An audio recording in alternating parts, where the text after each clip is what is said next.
Hola a todos y bienvenidos. En este último video de la serie, lo que vamos a hacer es que vamos a tomar algunas obras maestras de la historia del arte y vamos a analizarlas a la luz de todos los elementos que ya estudiamos. Si logramos entenderlos bien, vamos a comenzar a darnos cuenta por qué son grandes cuadros en la historia del arte, o por lo menos deberían serlo en algunos de estos casos. Así que, no siendo más, ¿estamos preparados? Vamos a comenzar.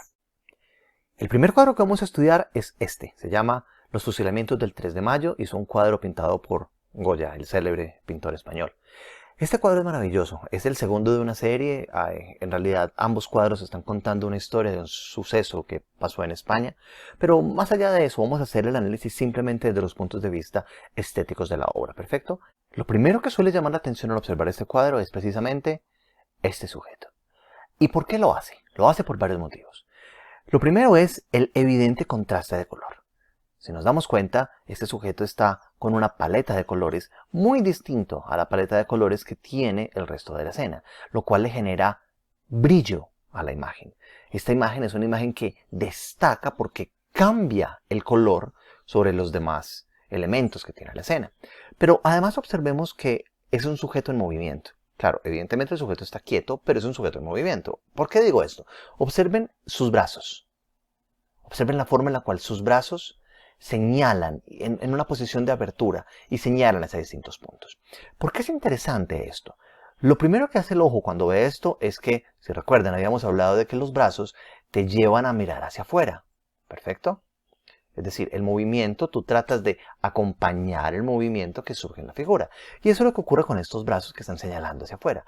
Pero observen que cuando seguimos la línea nos lleva hacia nada, hacia la oscuridad.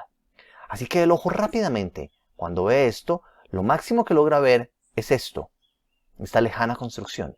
Y luego lo que hace es que vuelve sobre cualquier punto de interés que tenga la escena, y siendo este el punto que te está llamando la atención. Una de las cosas que hace maravillosamente Goya en esta composición es que quita un montón de espacio. Con este trabajo que hace sobre el negro, sobre el color oscuro de fondo, hace que ese color, digamos, pierda interés y prefieras llamar la atención sobre estos elementos. Pero observen además que ocurre otra cosa. Observen lo que ocurre con la mirada del sujeto. ¿Listo? La mirada del sujeto te está llevando a mirar hacia este lado, donde se encuentran los soldados del ejército francés próximos a fusilarlo. Observen que ninguno de estos hombres tiene cara. Ninguno de los hombres está, abro comillas, mirando. Ninguno llama la atención. Y a su vez todos estos hombres también tienen un movimiento. Un movimiento que se compensa, observen esto, con una serie de líneas de interés. ¿Las ven? Unas líneas que te llevan de nuevo ¿hacia qué punto? Exactamente, hacia el mismo punto de atención. Probablemente algunos de ustedes estén diciendo, no, pero observemos que el punto en realidad está más hacia este fulano que se encuentra abajo. Y ese es otro punto interesante dentro de la obra. Observen que este fraile lo que está haciendo es que está mirando hacia abajo. ¿Sí ven?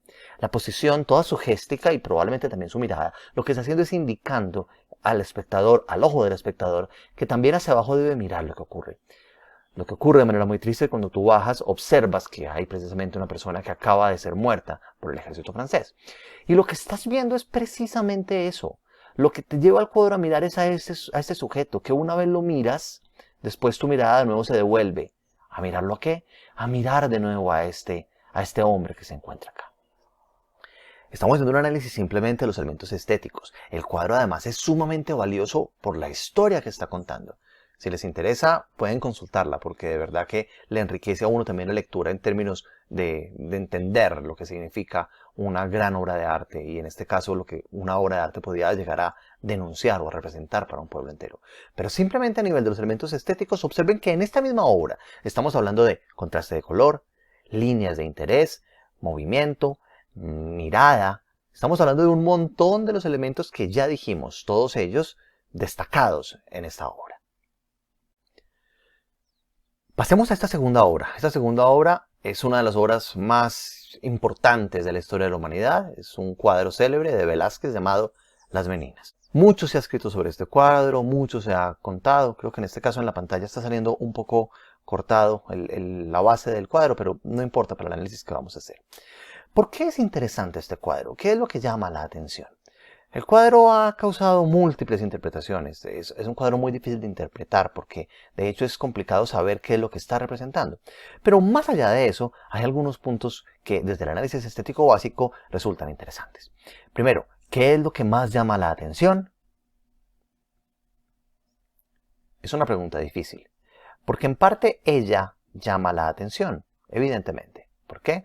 Si observamos, miren cómo la mirada de la escena de la niña está reforzada por esta otra niña, todas sus hermanas que la están mirando. La infanta nos mira directamente y ese punto es muy complicado, porque observen que su mirada en realidad está clavada en nosotros, pero no solo su mirada. Esta mirada también está clavada en nosotros. Esta mirada también va hacia nosotros. Y esta mirada, la mirada del pintor, también está en nosotros. Es como si el cuadro lo que nos estuviera diciendo es que en realidad nos quiere mirar es a nosotros mismos. Así que nuestros ojos empiezan a tratar de ver qué es lo que miran, pero lo que miran es a nosotros. Eso lo vuelve un asunto sumamente interesante y valioso dentro del cuadro. Hay muchos asuntos, probablemente, y ahí ya empiezan las interpretaciones de los artistas y de los encargados de leer, y los críticos de arte y los semiólogos que han estudiado el cuadro. Porque esto, por ejemplo, se cree que no es un cuadro como tal, sino más bien un espejo, y que probablemente lo que estaba ocurriendo en esta escena es que el pintor se encontraba pintando a esta pareja que estamos viendo acá. Pero bueno, hay múltiples interpretaciones distintas del cuadro que puede ser también interesante que lo vean. Pero simplemente en términos de los análisis estéticos, observen lo que podemos mirar a partir del enorme poder que tiene la mirada dentro de la composición. Pero hay un segundo punto. ¿Cuál es ese segundo punto del que hablo? Observen que hay una suerte de puntos de fuga también. Miren cómo estas líneas me van tratando de guiar hacia un lugar. Y ese lugar se encuentra detrás de este sujeto. Sujeto el cual se pinta con un vestido negro sobre un fondo blanco. ¿Para qué? Para maximizar el contraste. Al maximizar el contraste de este sujeto y ponerlo además sobre toda la línea de interés, se vuelve más interesante y llama la atención. ¿Quién es el sujeto ahí? ¿Por qué está puesto en esa posición? Nos llama la atención es de que nuestro ojo también lo mire. Se está alejando, está caminando unas escalas por donde va y nos empieza a provocar en la cabeza ganas de saber cuál es la historia que nos está contando. Ahora vemos un cuadro de Sandro Botticelli, El nacimiento de Venus. Es un cuadro sumamente hermoso. ¿Por qué es un cuadro interesante? ¿Cuál es la gracia que tiene el cuadro? ¿Qué hace que sea atractivo? Bien, empecemos. Primero, ¿cuál es el punto de atención? ¿Qué es aquello que para ustedes resulta más interesante dentro de la obra? No hace falta leer el título para saber que evidentemente lo más interesante es precisamente la Venus. Esta hermosa Afrodita ubicada en toda la mitad del cuadro llama la atención. ¿Y por qué llama la atención? ¿Qué es lo que ocurre con ella? Observen cómo el autor lo que ha hecho es que ha puesto una serie de elementos que hagan que tú quieras mirarla a ella. Observen esto. Miren, por ejemplo, la forma en la cual está diseñada esta concha. Una de las cosas que hace el ojo cuando se da cuenta de esto es que el ojo sigue un trayecto de la línea de la concha hasta llegar a ella. Y una vez llegas a ella, evidentemente, es imposible no mirarla. Pero no solamente se trata de eso. Observen cómo el par de ángeles que están aquí ubicados también nos están guiando hacia ella. Nos guían con la mirada y nos guían también con el soplido. Y observemos también a esta otra mujer ubicada acá. Si observamos, ella se encuentra en movimiento y todo su desplazamiento va precisamente hacia donde se encuentra ella. Ella además está hecha en una gama de colores más clara que la mayoría de gamas que observamos dentro de toda la pintura, lo cual hace que destaque por el simple hecho del contraste. Pero además observen que para enriquecer un poco el trabajo, el pintor hizo algunas sutilezas muy bonitas. Observen, por ejemplo, para representar a la Tierra, este pequeño detalle. Observen el patrón que se repite sistemáticamente a lo largo del vestido. Llama la atención, lo vuelve interesante. ¿Sí lo ven? Pero ese patrón no es estático, no es rígido. Hay cierto grado de movimiento en él, lo cual le da dinamismo a la obra. Pero también observen que hay otro patrón dentro de la obra. Y ese patrón se trata precisamente del que usó en el mar. Observen esto. ¿Listo? Esas pequeñas V's trazadas, lo que están haciendo es generando la ilusión de las olas, pero más allá de la generación de la ilusión de las olas, lo que están dándole es un poco de riqueza a la obra que estamos viendo. Es un cuadro interesante en el cual muchos de los conceptos que hemos hablado se están usando dentro de él. ¿Logran identificar algún concepto extra? Bien, si lo identifican, pueden comentarlo. Brinquemos a Colombia, donde uno de mis pintores favoritos, Pedro Ruiz. Si alguno tiene en su casa un cuadro de Pedro Ruiz, o por lo menos una reproducción, o si Pedro Ruiz ve este cuadro, sepa que le acepto aunque sea una reproducción de cualquiera de sus piraguas. Me parecen obras maestras absolutamente hermosas de la pintura del mundo y en particular de la pintura colombiana. Este cuadro, analicémoslo estéticamente y tiene algunas cosas bellísimas. ¿Qué es lo primero? Observen el encuadre de la imagen. ¿Sí ven? ¿Ven la proporción? ¿Ok? Observen la proporción. No es directamente un 1:1. Esto es un poco más alargado. Sin embargo, es una proporción bastante, abro comillas, equilibrada. Pero a pesar de ser una proporción así, el cuadro está diseñado para que tenga un montón de movimientos. Miren primero lo que ocurre con los marcos naturales. Evidentemente, es una pintura, así que el marco natural como tal no es que existiera, se construyó para esta obra. Observen la forma en la cual utiliza la ribera del río para marcar un encuadre. Y observen además el movimiento que tiene el río. No sé decirles si el movimiento del río está hacia afuera o tal vez está hacia adentro. No importa, cualquiera de los dos lo que te genera es que el ojo se desplace dentro de ellos. El desplazamiento del ojo además está reforzado por un segundo factor, que son estas palmeras. Si se dan cuenta, las palmeras hacen que el ojo se vaya con ellas. En mi caso, yo pienso que la lectura valdría la pena hacer un análisis de neuromarketing, un análisis visual, un trace, un seguimiento de los ojos, para poder ver cómo se mueven los ojos en el cuadro. Pero estoy seguro que los ojos lo que hacen en realidad es este desplazamiento, porque las palmeras también me están indicando ese movimiento hacia allá. Pero hay un segundo elemento muy importante. Si observan el fondo blanco, o bueno, el fondo más claro por lo menos, que hay en esta reproducción, tiene una gracia adicional. No solamente destaca estos elementos, sino que además, evidentemente, me permite destacar aún más el barquero. Barquero que de manera hermosa tiene esta vara. Esta vara que rompe y hace una suerte de ruptura en el espacio, de manera maravillosa. Observen que el cuadro no es simétrico, el cuadro tiene un evidente desbalance hacia uno de los lados, pero ese desbalance claramente es intencional y hace que tu ojo fluya sobre esa imagen. Pedro Ruiz, el autor, le encanta pintar cosas dentro de piraguas, lo cual es un asunto sumamente bello y de una poética muy bonita. Pero más allá de esa poética, observemos esos elementos estéticos como destacan. Aquel hombre, el contraste de color sobre el fondo que hace que resalte de nuevo. El manejo del río, incluso hablábamos de sujetos en movimiento. Observemos cómo el río a su vez es un sujeto en movimiento dentro de este cuadro, así que el ojo evidentemente va a desear recorrerlo. Jan van Eyck pintó uno de los cuadros sobre los cuales más se ha discutido en la historia del arte. Es un cuadro en realidad con toneladas de elementos simbólicos. Uno puede dar un curso completo de semiótica o de semiología o de interpretación de símbolos solamente a partir de este cuadro. Si les interesa, de verdad, búsquenlo porque cada uno de los elementos dentro de este cuadro representa algo.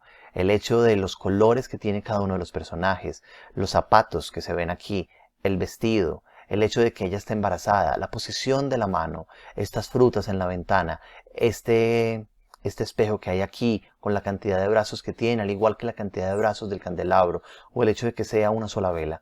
Todos estos elementos en realidad para el público de la época les estaba contando una historia que, como se sabían leer los signos de aquella época, se lograba entender. Pero no vamos a hacer ese análisis, vamos a hacer simplemente un análisis estético.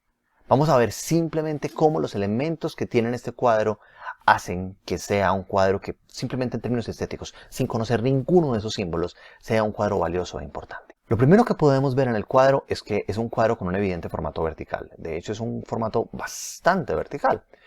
Y hay un montón de elementos que refuerzan esa verticalidad. Observen estas simples líneas que están trazadas acá o estas líneas trazadas acá refuerzan esa línea vertical. Observen el vestido de él, claramente con una serie de pliegues que refuerzan eso. Observen la caída del vestido de ella, todo este drapeado acá. Observen el vestido que cae en el piso, que también tiene un formato que ayuda a pensar que el vestido es mucho más largo en un formato vertical. Esos elementos del encuadre te ayudan a tratar de leer un poco la composición. Muchas de las fotos que ustedes van a encontrar del cuadro, incluso lo que hacen si lo buscan, es que van a ver que está recortado más o menos por aquí. ¿Ok? Porque claramente la foto está también diseñada para que eso sea lo que llame la atención. Perdón, la foto no, la pintura. Por la cantidad de elementos que pone dentro de él. Observen que este espejo representa en muchos aspectos el punto de fuga. Así que la mirada va a ir hacia allá directamente. Busquen la imagen para que hagan un poco de zoom precisamente sobre lo que ocurre aquí en el espejo. Se van a dar cuenta que el pintor, en un alarde técnico absoluto, ha pintado a las personas de espaldas y se ha pintado incluso a sí mismo mientras los veía. No solo eso, el pintor también es un poco descarado y hace un detalle. Esto que ustedes están viendo justo encima del espejo, no sé, este pequeño detalle, es de hecho la firma del pintor. Firma que es imposible no verla. ¿Por qué es imposible?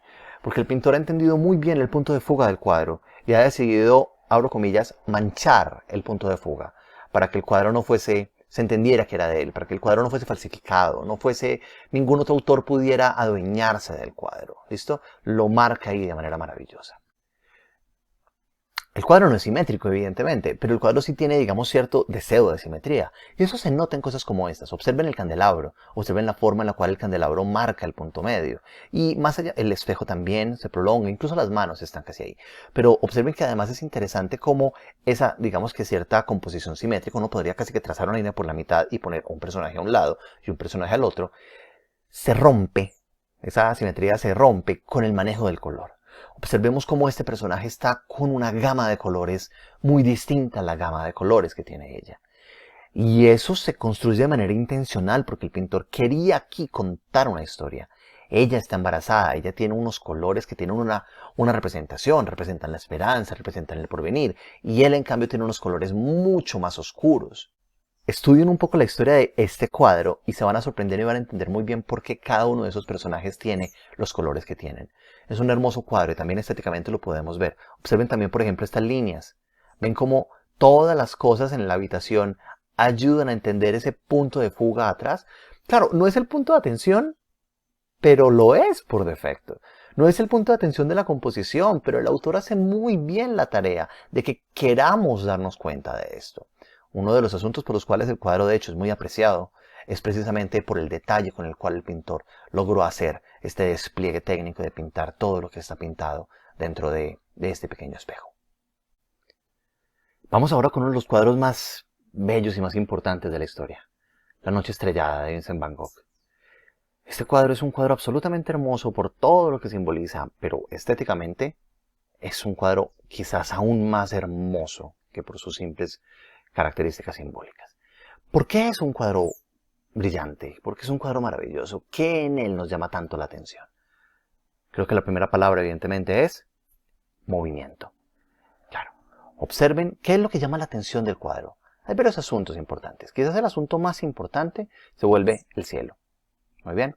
Y el cielo se vuelve interesante por varios motivos. El primer motivo tiene que ver, claro, existen algunos asuntos de contraste de color que son muy bien manejados. Pero más allá de eso, observen el infinito movimiento que logra impregnar Van Gogh en su obra. Todo en el cuadro se mueve, todo en el cuadro invita al movimiento, lo cual hace que el ojo esté fascinado mirando el cuadro, yendo de un lado para el otro, tratando de ver que el movimiento sigue. Muy bien. Como les dije, el grueso del cuadro o el interés principal del cuadro se encuentra acá. Y acá es donde está el principal movimiento. Van Gogh de manera muy inteligente logra hacer eso mismo, o más bien destacar ese movimiento, no haciendo lo mismo, pero no en la misma intensidad. Observemos esto. Observen cómo estas pequeñas montañas, que también tienen esa pincelada típica de Van Gogh, es una pincelada mucho más suave, por lo menos, mucho más continua. Así que genera una suerte de, abro comillas, patrón pequeño, que no es tan interesante como los patrones que podemos observar acá. La mirada, cuando llegamos a estos puntos, nos hacen bajar hacia ver el pequeño poblado. Poblado que tiene dos características importantes. La primera característica es evidentemente esta torre. Esta torre que apenas llegamos a ella lo que nos dice es, mira arriba, arriba hay algo interesante para ver. Y el segundo que nos surge es este árbol. Este árbol que evidentemente se atraviesa en la mitad del cuadro, está en primerísimo plano y rompe un poco con lo que estamos logrando ver. Pero además un árbol que sube claramente y te lleva de nuevo a decir, mira, lo importante es lo que está arriba. Préstale mayor atención a eso. Sin duda un cuadro bellísimo. Y esos son algunos de los elementos estéticos que logra hacer muy bien Van Gogh, que logran destacar sobre él. Observen el contraste de color, creo que no habíamos hablado de él. Observen también estos contrastes, como rompe con esa oscuridad del cielo. Un cuadro muy bello. Vamos terminando, y para ir terminando vamos a ver algunos cuadros más para finalizar. No hemos hablado de patrones casi, y este es un cuadro importante, de un pintor, Omar Rayo, también un célebre pintor colombiano. Observen que lo único que hace con este cuadro es generar un patrón interesante. Un patrón que además vuelve atractivo porque genera una serie de rupturas sobre esas líneas. No son simplemente líneas continuas, se rompen con esta suerte de cintas que entran y salen. Un poco la manera de Ecker en sus cuadros, ese pintor famoso de caminos infinitos o de cascadas de agua que se surtían a sí mismas. Lo logra un poco también haciendo ese tipo de cosas. Se vuelve un cuadro interesante simplemente por el hecho de que el patrón es visualmente atractivo. Vamos con este cuadro de Delacroix, La libertad guiando al pueblo. El cuadro evidentemente tiene un montón de elementos que son distintos. El vestido de este fulano es bastante diferente al vestido de este otro y obviamente muy diferente al vestido que lleva Libertad o al vestido que lleva este chico. Hay unas diferencias de ropa que también nos hablan de los estratos y de las clases sociales del pueblo, todo él unido, luchando en contra de, luchando por conseguir su libertad. ¿Y por qué se vuelve interesante el cuadro en términos estéticos? Observen el manejo que tiene Delacroix con el contraste de color. Observen la forma en la cual pinta a Libertad guiando el pueblo en un color muy distinto, un color que llama la atención. Pero observen también otra serie de asuntos. Observen cómo, por ejemplo, el fusil está ubicado de manera tal que nos lleva la mirada, pequeña sutileza aquí atrás, ¿lo ven? Para destacar y guiarnos de nuevo hacia ella. Observen que el cuadro sube. Observen que la mirada de esta persona nos hace mirar hacia el objeto de interés, que evidentemente es la libertad, con la bandera en la mano. Observen que la posición de este niño también va hacia arriba y la forma en la que tiene empuñada la pistola o el mosquetón señala también hacia arriba. La línea que tenemos acá, observen esa pequeña línea que también nos hace mover el ojo en cierta dirección. Observen la mirada de este sujeto también hacia allá. Observen que todo en el cuadro nos está diciendo, sí, hay muchas cosas que mirar, pero lo más importante que debes mirar es la libertad que está guiando al pueblo. No podíamos pasar este video sin hablar de un pintor antioqueño en particular. Y en este caso quiero hablar de, para mí, uno de los pintores favoritos de la pintura antioqueña, F.A. Cano. Muy famoso por un cuadro que se llama Horizontes. Después hablaremos de él también en un siguiente video. Pero en este video en particular vamos a hablar de un cuadro que se llama Confidencias. Una historia muy bella, pero ¿por qué se vuelve un cuadro interesante? ¿O qué hace que el cuadro destaque? Primero, de nuevo, siempre la misma pregunta. ¿Cuál es el punto de atención? ¿Qué es lo que llama más la atención? Y lo que llama más la atención, evidentemente, se encuentra aquí. ¿Cómo hace Cano que eso sea lo que llame la atención? Simplemente le juega un maravilloso ejercicio de contraste. La luz que logra Cano en sus obras es uno de los grandes éxitos técnicos que tenía él como pintor. Pero además observen esto, observen cómo maneja toda esa oscuridad que hace que el ojo cuando se vaya a esos lugares diga, aquí no hay nada para mí, no hay nada que mirar. Devolvámonos a estos puntos. No hay nada que mirar, volvamos acá. El ojo no logra escapar de esta escena. Cuando el ojo más o menos logra desplazarse hacia algún lugar, lo primero que ocurre es que se cruza con ella.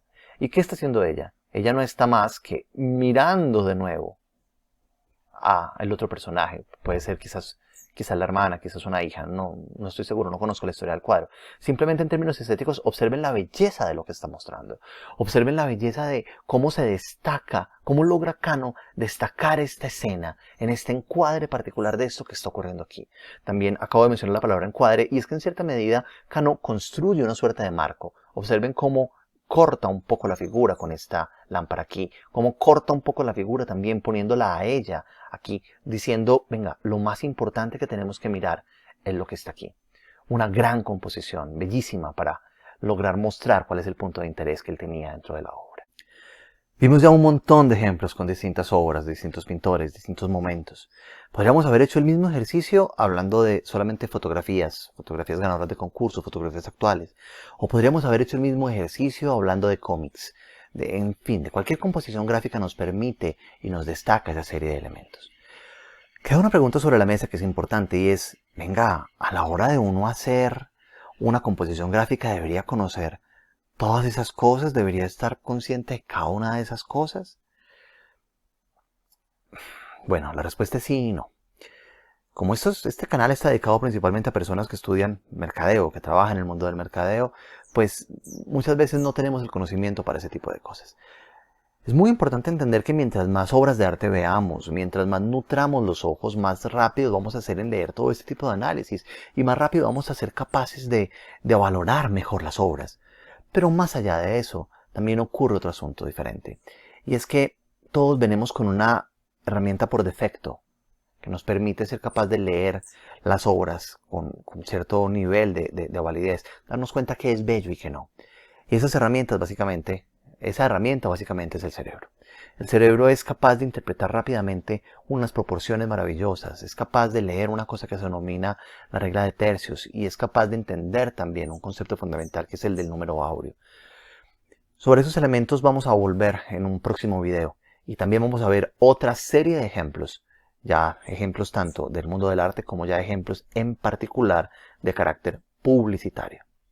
Nos vemos entonces en un próximo video.